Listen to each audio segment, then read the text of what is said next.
hier. Das kann interessant sein. Statham, okay? Manuel, es gibt einen Priester in den USA, der hunderte von KKK-Mitgliedern entradikalisiert hat, indem er einfach mit ihnen gesprochen hat und ihnen klargemacht hat, dass sie einer falschen Ideologie folgen.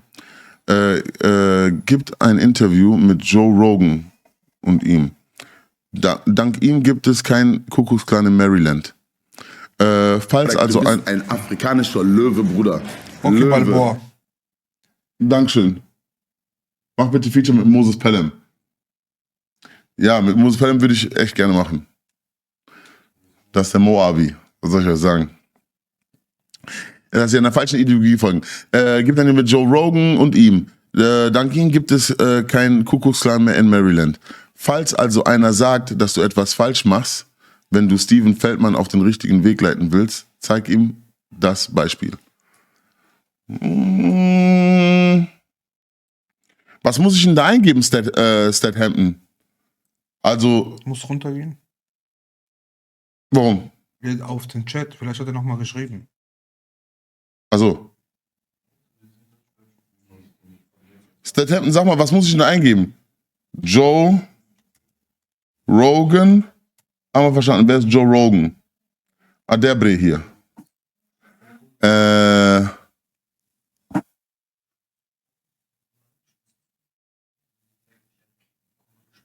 Daryl David. Ne, Davis, okay. Daryl Davis. Ach, der! Ich kenne den sogar. Daryl Davis, 10th first meeting with Ku Klux Klan member Joe Rogan. Ja, ich kenne den bitte hier. Hier, guck mal hier, der hat sich convinced to leave. Ah. The Joe Rogan Experience. I read your story. I saw a thing about you on NPR. Ich weiß, es ist Englisch. Ne, ich versuche halt zu übersetzen. And it's crazy. You've converted how many people? 200 KKK members? You've got them to drop their robes? Right, some directly, some indirectly, yes. How did that all happen? Wow. You know, I keep running into these guys. I'm a musician by trade. Right. Blues musician, right? Rock and roll, blues, swing, jazz. My degree's in jazz, but hey, I'll play whatever you want me to play. You're paying, I'm playing. Okay, was er sagt hier, der Joe Rogan, denke ich mal, dass er das ist. Und das hier ist Daryl Davis, okay? Joe Rogan fragt ihn, der meint so, ey, du hast, glaube ich, 200 KKK, also Kuckucksklan, das sind diese mit den weißen Mützen, falls ihr das nicht kennt. Und die sind eine sehr antischwarzen Vereinigung. Und die haben so lange Geschichte. Auf jeden Fall sind die gegen Schwarze und die haben tausende Millionen von Schwarzen, Millionen nicht, aber tausende von Schwarzen umgebracht damals. Und er hat sich mit denen getroffen und hat mit denen geredet, sagt er. Okay? Playing. So, you know, everybody likes music. You know, even the KKK. So, use that to my advantage. I was playing in a bar one night in Frederick, Maryland, an all-white bar. And when I say all-white, I don't mean that blacks couldn't go in. What I mean is that blacks chose not to go in. They weren't welcome. And here I was in this bar with this country band, a friend of mine's band. I was the only black guy in the band, only black guy in the bar. And upon finishing the first set, I'm walking to the band table, and somebody came up and put their arm around my shoulder. I turned around to see who it was. It was a white gentleman, maybe 15, 18 years older than me. And he says, yeah, I really enjoy your all's music. I said, thank you. I shook his hand. And he pointed at the stage and said, you know, I've seen this here band before, but I had never seen you before. Where'd you come from? And I explained, yeah, you know, they told me they played here before, but this is my first time in this place. I just joined the band. And he said, well, man, I really like your piano playing. This is the first time I ever heard a black man play piano like Jerry Lee Lewis. And I wasn't offended, but I was rather surprised because, as I said, you know, this guy's like maybe 15 years older than me, and he did not know the black origin of Jerry Lee Lewis's style of piano playing. I explained it to him. I got it from the same place Jerry Lee did, from black blues and boogie-woogie piano players, where the guy was incredulous. Oh, no, Jerry Lee invented that. I had never heard no black man play like that, except for you. So I'm thinking, okay, well, this guy never heard of Little Richard or Fats Domino. And I said, look, man, I know Jerry Lee Lewis. He's a friend of mine. He's told me himself where he learned how to play. The guy did not buy that I knew Jerry Lee. Also, was er erzählt ist, er war in Frederick, Maryland, das ist wahrscheinlich so ein Bezirk da in Maryland, Amerika. Er war da in einer Bar. Ist mit einer Band und er hat da Piano gespielt in dieser Band. Und er hat gesagt, das ist eine Bar, das ist eine All-White-Bar. Er hat gesagt, da waren nur Weiße drin. Das heißt nicht, dass da keine Schwarzen reingehen dürften, aber dass die Schwarzen sich nicht entscheiden, da reinzugehen, weil die da eigentlich nicht willkommen waren. Aber er hat da halt gespielt in der Band und wo er dann das erste Set zu Ende gespielt hat, ist einer gekommen und hat ihm so seine Hand seinen Arm auf die Schulter gelegt und hat gesagt, ey, ich habe noch nie einen Schwarzen so Piano spielen gehört, so wie Jerry Lewis oder keine Ahnung, was er da gesagt hat. Der hat gesagt, ja, keine Ahnung, kann schon sein. Und dann sind die irgendwie ins Gespräch gekommen. He didn't buy that Jerry Lee learned anything from black people, but he was so fascinated that he wanted to buy me a drink. I was like a novelty to him. So I went back to his table, I had a cranberry juice, and then he announces, this is the first time I ever sat down and had a drink with a black man. And now I'm the one who... Er war so begeistert von dem Bre hier und hat ihm gesagt, ey, ich möchte dir einen Drink ausgeben. Okay? Und dann haben die sich hingesetzt, er hat ein Cranberry Juice, was ist das? Cranberry? Cranberry ist, glaube ich, was ist das? Johannisbeer? Ja, oder? Ich weiß nicht, ich glaube Johannisbeer. Ja. Was? Irgendein Saft. So. Cranberry ist Cranberry, Amonarim. So. Auf jeden Fall hat er ein Tamar Hindi hat er den geholt. Tamar Hindi. So. Auf Arabisch Tamar Hindi. So. Jalab. So. Der hat den Stachelbeeren. Okay, der hat den Stachelbeeren. Cranberries sind Stachelbeeren. Heidelbeeren. Was auch immer. Auf jeden Fall ein verwichsten Saft, Amonarim. Okay? Hat er getrunken und hat ihn angeguckt und gesagt, ey, guck mal, das ist für mich das erste Mal, ne, dass ich mit einem Schwarzen einen Drink zusammengenommen habe. Da sind wir jetzt. He was incredulous. Like, how can that be? You know, I'd sat down with thousands of white people, anybody else, had a meal, a beverage, a conversation. How is it this guy had never done that? And innocently, I asked him, I said, why? And he didn't answer me at first. He stared down at the tabletop. And I asked him again, and his buddy sitting next to him elbowed him in the side and said, tell him. I said, tell me. You know, I'm trying to figure out what is this mystery. He looks at me just as plain as day, and he says, I'm a member of the Ku Klux Klan.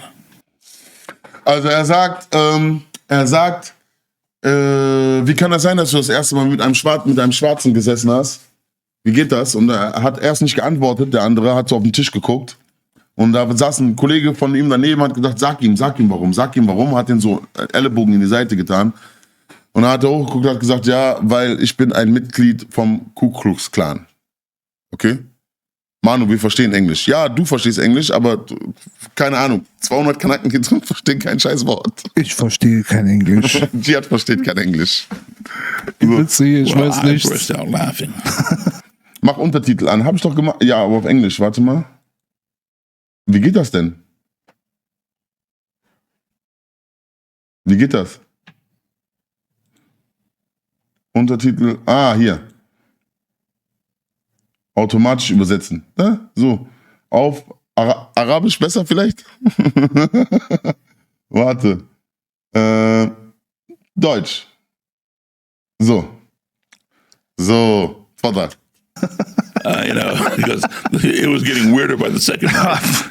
Yeah. And I knew a lot about the Klan. I'd been studying racism since I was a 10-year-old kid because of an incident that happened to me back then. And I bought books on black supremacy, white supremacy, the KKK, the Nazis, the neo-Nazis, to try to understand this mentality. And I knew a Klansman would not come up and just throw his arm around some black guy's shoulder and praise his talent and want to, hang out with him and buy him a drink. So, this guy's jerking me around. So I'm laughing, And he goes inside his pocket and pulls out his wallet and produces his Klan membership card. They have cards? Oh, yeah, yeah. And he gave me his card. I looked at it, and I recognized the Klan insignia, which is a red circle with a white cross and a red blood drop in the center of the cross. And I realized, oh, man, this thing's for real. So I stopped laughing. It wasn't funny anymore. And I gave it back to him. And we chatted about the Klan and different things. But the dude gave me his phone number and wanted me to call him whenever I was to return to this bar so he could bring his friends, meaning Klansmen and Klanswomen, to see this black guy play like Jerry Lee. I'm not sure he called me a black guy to his friends, but but I said, I'll call you.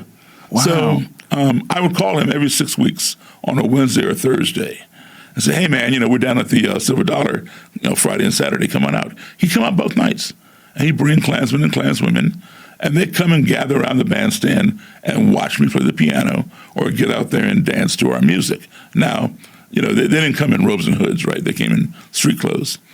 And on the break, I would go to his table, say hello. Some of them were very curious. They'd hang out there and want to meet me and talk to me. Others would see me coming and get up and take off and go stand in some other part of the room where it's like, I just want to see you. I don't want to deal with you, kind of thing. So that was fine. And I decided later on I would write a book because I'd been looking for an answer to a question that I had formed when I was age 10.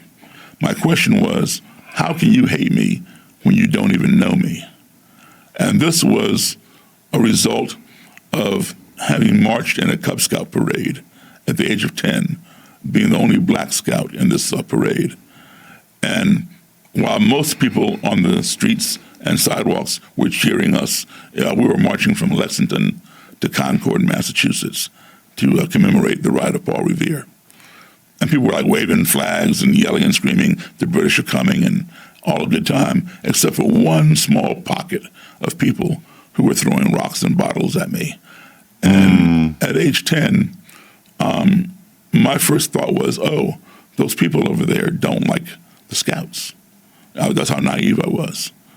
It wasn't until my den mother, my cub master, my troop leader all came rushing over and huddled over me with their bodies, these are white people, and escorted me out of the danger, that I realized I was only target because nobody else was getting this protection.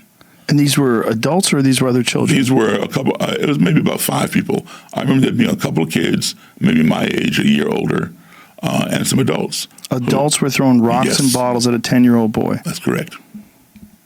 Yeah. Wow. And, I kept saying to my scout leaders, I didn't do anything, because now I'm trying to find out, what did I do? Right. Why are they doing this to me? Right. And they kept, shushing me, telling me to hurry up, move along, it'll be okay. So they never answered the question as to why this was happening. When I got home that day, after this parade, my mother and father, who were not there, were putting mercurochrome and Band-Aids on me and asking me how did I fall down and get all scraped up. I told them I didn't fall down. I told them exactly what had happened. And for the first time in my life, my mom and dad sat me down and explained to me what racism was. At the age of 10, I had never heard the term racism. Now, What year was this? 1968. Okay?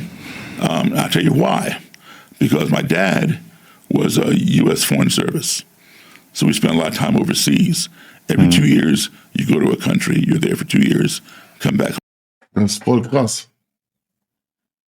Er sagt, ich konnte jetzt nicht allem folgen, auf jeden Fall im Alter von 10 war irgendeine Parade draußen und Leute haben den angegriffen, haben den kaputtgeschlagen. Und da waren Leute, die haben den so raus eskortiert. Und er ist nach Hause gekommen, total aufgeschürft und dies, das alles, ne? Und der hat gesagt, der hat seine Eltern gefragt nach dem Motto, ey, ich kann nicht verstehen, warum die mir das gemacht haben. Ich habe nichts gemacht. Ja. So. Und das war das erste Mal, wo seine Eltern den hingesetzt haben und gesagt haben, guck mal. Wegen deiner Hautfarbe? Du bist ein bisschen anders als die. Und so und so. Wir sind dir nicht.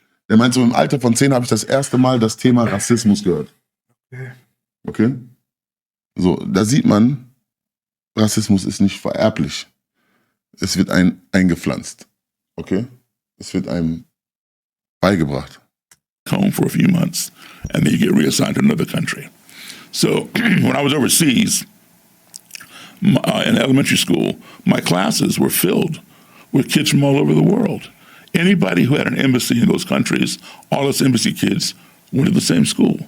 My class was full of kids from Nigeria, Italy, France, Germany, Japan, Russia, you name it.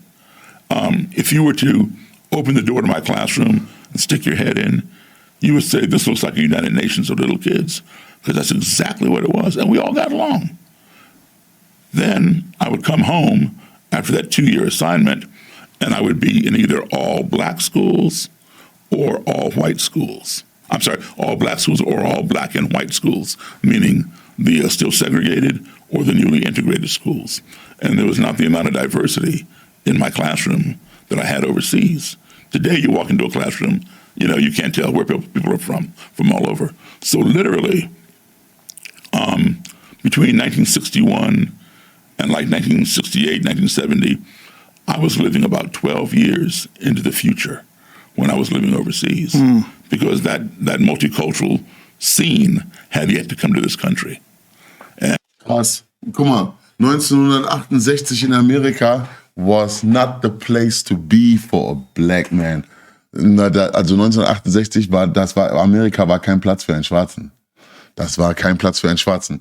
Und er war im Ausland in der Embassy, in der Botschaft, in der Schule von der Botschaft. Und der hat da italienische, deutsche, russische Kinder gesehen. Der meint so... Die saßen alle zusammen in einer Klasse. Ja, alle zusammen. Da gab es keinen Vorteil und ist zurückgegangen und hat gesagt, habe ich in der Zukunft gelebt, dass ich jetzt wieder in Amerika... Dankeschön. Weil da gab es nur Schule für ganz Schwarze, also nur Schule für Period Schwarz oder für gemixt so. Der meint so, was war das denn? Es ist 2023, warum kann keiner Englisch? Ja. Erst in den Staaten, dann komme ich rüber zu Besuch, Janne. Mandela meinte mal, niemand wird geboren, um einen anderen Menschen zu hassen. Ja, hat er recht. And when it did, of course, I was already prepared. Unfortunately, many of my peers were not. So I didn't experience racism. Had I lived here my whole life, I might have had a different perspective and not taken this path. So I was very curious about it and fascinated with it. Like, how can somebody hate you when they don't even know you? It was just beyond my comprehension. And I knew something was wrong because the people who did this... Das war mir als Kind auch so. Ich hab nie verstanden, warum Menschen mich hassen oder mich nicht leiden können oder mich beleidigen müssen, obwohl die mich gar nicht kennen. So. Bis meine Mutter mir das erklärt hat. Ich hatte ungefähr den gleichen Moment, wie er hatte. Den hatte ich auch mit meinen Eltern. Ich glaube, ich habe euch das schon mal erzählt, wo meine Mutter mich vorm Spiegel gestellt hat und sich daneben gestanden hat und hat gesagt, was siehst du? Ich so, was soll ich sehen? Ich meinte so, was siehst du? Ja, ich sehe dich. Ja, und was siehst du noch? Ja, ich sehe mich. Ja, und was siehst du noch? Ich so, nichts. So. Und hat meine Mutter gesagt, genau. Nichts. Du bist ein Mensch, ich bin ein Mensch. Korrekt. Und dann hat sie mir erklärt, dass manche Menschen das aber nicht so sehen. Der Chandler 4, Wallah. Ja.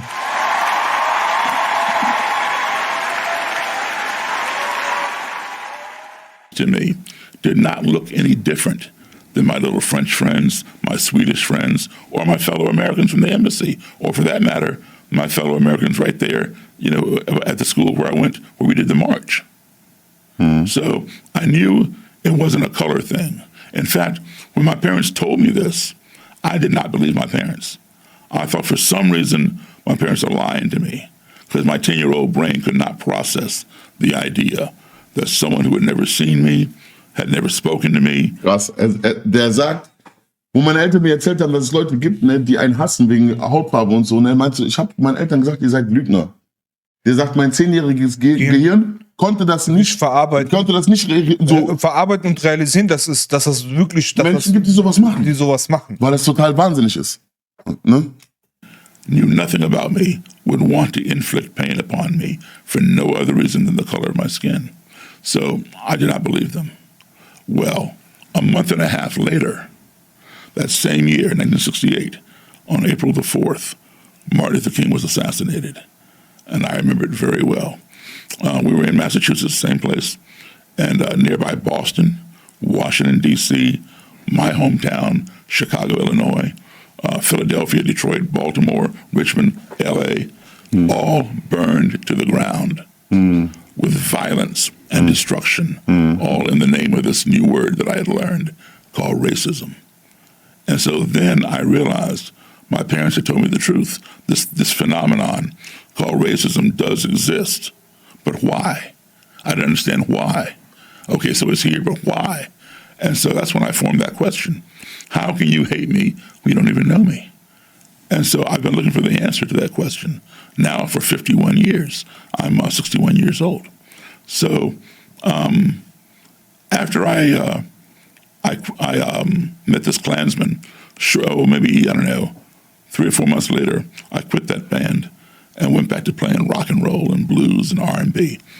And then it dawned on me, Daryl, you know, the answer that you've been seeking since age 10 fell right into your lap.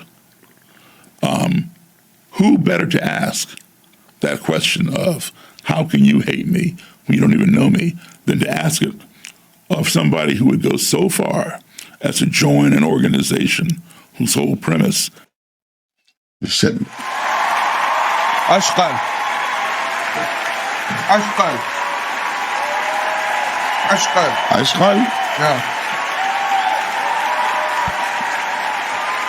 Ich zieh nicht mehr Jeanshosen an, Alter.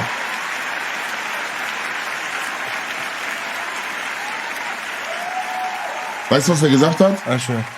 Er hat gesagt, mit 10 Jahren habe ich diese Erkenntnis gemacht und hab das nicht geglaubt. Ja. Bis ich gesehen habe, die haben Martin Luther King erschossen. Ja. Okay? Und Städte wie Chicago, und da hat er so ein paar Städte aufgezählt, wurden niedergebrannt durch Gewalt und Zerstörung. Alles für diese Sache, die er neu kennengelernt hat, Rassismus. Ja. Da waren ja richtig Aufstände damals. Ja. Und er sagt, wo er jetzt mit diesem Typen vom Clan da saß, ne, hat er gesagt, wen soll ich fragen, warum es sowas gibt, außer den Typen selber. Ja, genau. Ne? Das hat er jetzt gerade gesagt. Also, ich frage jemanden, der in dieser Organisation ist, der sowas macht. Damit ich dann verstehe, warum die das machen. Warum macht er das? Ja. Okay? Das hat er jetzt gerade gesagt. Ja. So, und da sind wir jetzt. has been hating people who do not look like them and who do not believe as they believe. And this organization has been around for over 100 years. Somebody who would go that far to join the KKK should damn sure have an answer to your question. So, also jemand, der bereit ist, zum Ku Klux Klan zu gehen, ne, der muss eine Antwort auf diese Frage haben, die er sich stellt. Ja. Ne? get back in contact with that guy. And why don't you write a book? Because I had every book, I still do, every book written on the Klan. And they all were written by white authors, obviously, because a white author would have, less fear of ramifications talking to a Klansman or interviewing them, who would have easier access or could join the Klan undercover, get the story, get out and write about it. So my book became the first book ever written by a black author on the Ku Klux Klan from the perspective of sitting down face to face. I decided I would go around the country, interview Klan leaders there in Maryland, where I live. Guck mal, und ich schwöre bei Gott, ich kannte den Typen, den Schwarzen kannte ich. Ich hatte den mal gesehen in einer Doku, da hat er gesagt, ein schwarzer Schild mit Kuckuck dran, da habe ich einmal so drüber geflogen, habe mir aber nichts angehört von dem. Diese Geschichte, die er erzählt, ich kannte die nicht, die hat mir dieser Statham gerade hier geschickt. Ich wusste davon nix. Aber er macht praktisch genau das Gleiche. Nicht genau das Gleiche, aber so ungefähr das, was wir mit Steven gemacht haben. Ungefähr. So. Auch wenn es für manche von euch vielleicht ein bisschen Nein? Auch wenn es vielleicht für manche ein bisschen unkritisch war. Okay? Das wird uns ja immer nachgesagt. Ja, ihr seid total unkritisch mit Steven umgegangen. Ja, vielleicht, ne, ist Kritik aber auch nicht immer die beste Lösung. Vielleicht ist Kritik aber auch nicht immer die beste Lösung, sondern einfach das gewollte Ergebnis, egal wie. Das zählt. Ich kann mich auch vertun, ne? Vielleicht aber auch nicht. Live up north, down south, Midwest, and West. And I said I would start right there in Maryland. So I got a hold of that guy, and I wanted him to introduce me to the clan leader from Maryland. What was his reaction? When I told Do him, you mind grabbing the microphone? Just pull it a Sure. little closer to you. There you go. Okay. Perfect. What was his reaction when you called him up and said, "Hey, I want to know what makes you guys tick? Like, why are you doing this?" Well, actually, it's a little funnier than that.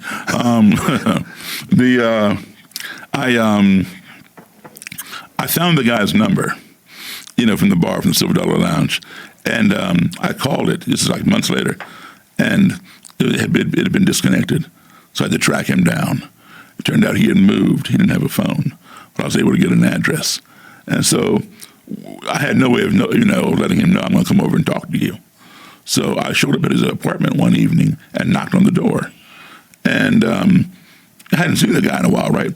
He opens the door and sees me. He goes, "Daryl, what are you doing here?" And he steps out into the hallway and looks up and down the hallway to see if I brought anybody with me. And when he stepped out of his apartment, I stepped in. So he turned around, he comes back in. He goes, "What's going on? Are you still playing? What's going on?" I said, yeah, I'm playing. But I need to talk to you about the Klan. He says, "The Klan?" I said, "Yeah, you're a member, right?" He goes, "Well, I was, but I quit." And he went into this long dissertation as to why he quit the Klan. So, long story short, I said, I want to meet the Klan leader. Did he quit the Klan because of his interaction with you? No. Actually, he lied to me. Yes, he was no longer in the Klan, but what happened was he said he quit because he didn't like their ideology. I later found out in my research that, and I got this from the guy who banished him, the leader of that particular Klan group. Banished. Yeah, that's their term. They banish you. Okay. Ja. Auf jeden Fall interessante Sache. Ich glaube, das Ding hat ein paar...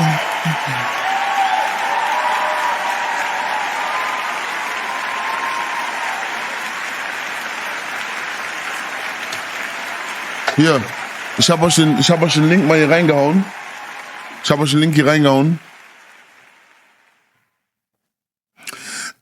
Ich glaube, da gibt es mehrere Teile.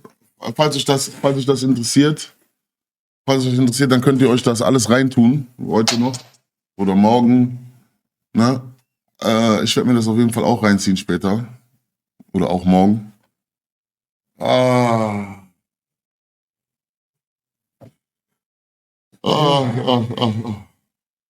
Einer schreit Hamdullah zu Ende. Warum Hamdullah zu Ende?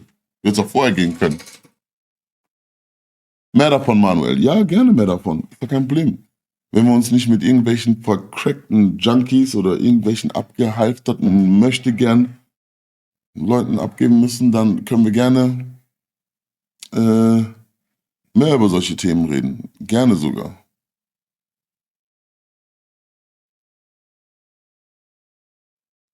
So.